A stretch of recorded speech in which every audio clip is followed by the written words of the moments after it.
Ian from RTO here. Welcome to another classic album review. Well, we take a look at those albums that still enlighten us after all these years. And as you can see, the lights got a little bit better from the Lonely Robot video.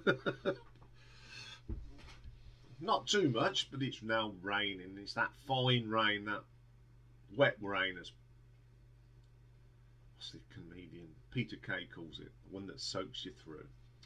So we're going to look at now an album by a band that only made 2 albums, and this is their second album, and it is Fine Young Cannibals, and the album is called The Raw and the Cooked. Now, Fine Young Cannibals are a British band formed in Birmingham in 1984 by bassist David Steele, guitarist Andy Cox, both formerly of The Beat, and singer Roland Gift, formerly of Arcaliz, I think. They had a self-titled debut album which contained Johnny Come Home and Suspicious Minds, a cover of that. Came out in 1985. It's a really good album as well, you know, for a pop album. Very, very good. Big hit. Then they had this album that came out in 1989.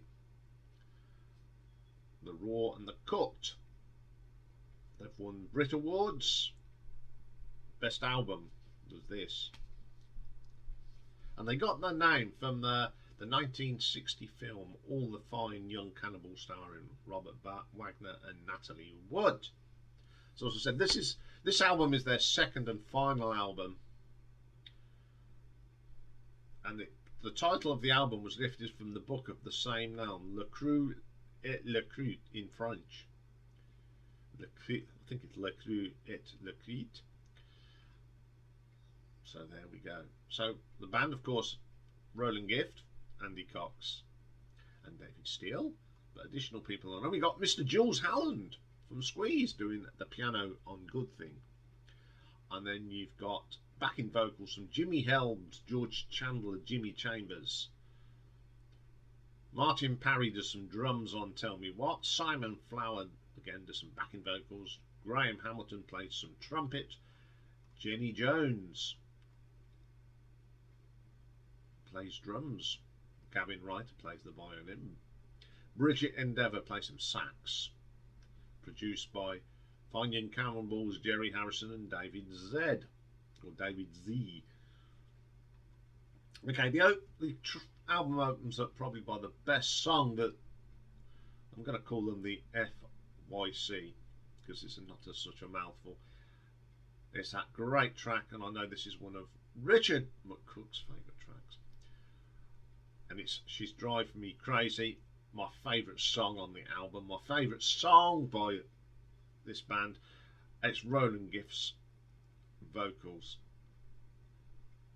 But if you want to hear a great impression, go and listen to the #1 albums of the 1980s, because Richard does a great impression of him on that. It's a great track. I love Roland's vocals. He's just an incredible singer, and that guitar line is absolutely amazing. It's so well known. From Andy Cox, driving little riff. Second track, another brilliant track. This features Mr. Jules Holland on the piano. Good Thing. Another different style of singing from Roland, and it works. Absolutely a brilliant track. Then we get I'm Not the Man I Used to Be. Good song. I really like this song.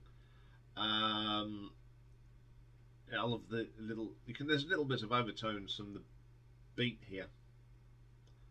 When you've got 2 ex-members of the Beat, you're going to get that sort of crossover. Really good. Another fantastic vocal from Roland. Then we get I'm Not Satisfied. The drum machine is a little bit nothing, but it reminds me a little bit of She Drives Me Crazy. But this is 80s pop, and 80s pop done very well. The guitar's great on this, and again, Roland singing differently than the previous tracks. Then we get Tell Me What. Now, I love this song. This is so 60s. Could have been sung by one of them singers in the 60s, you know, one of the male singers with all the sort of orchestral sort of sounds, and really good track.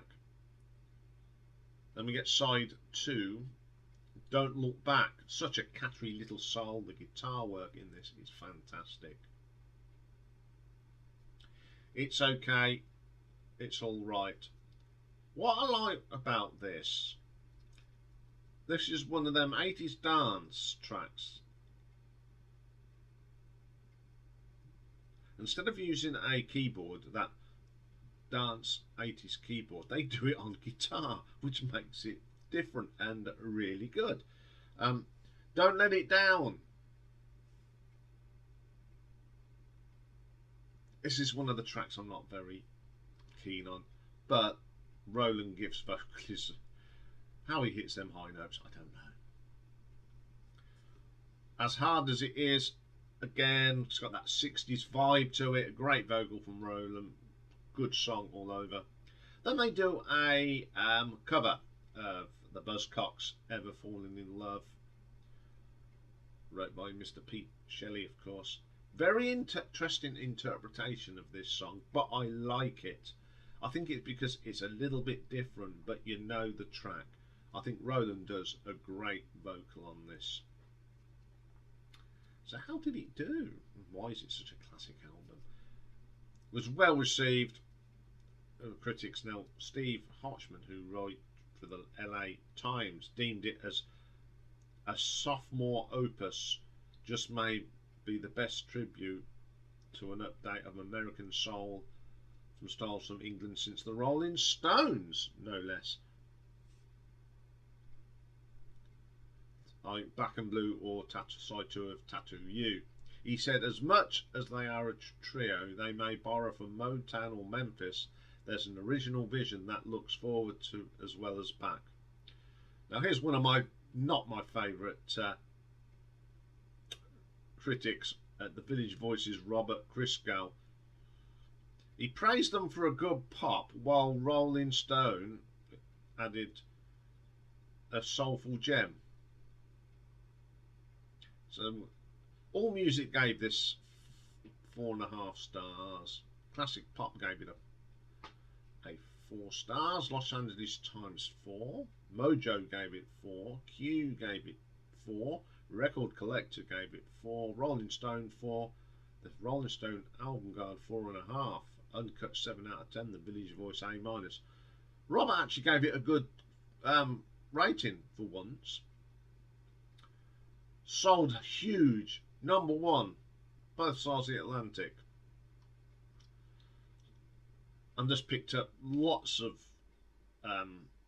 platinums. Platinum in Australia, platinum in Canada, platinum in Germany, platinum in New Zealand, 3 times platinum here, and 2 times in America. But the one it really did was in Canada. It went 6 times platinum. Now, to me, this is one of the best pop albums from the 1980s. 3 very talented guys. Pity they never made any more. Roland Gift is an extraordinary singer.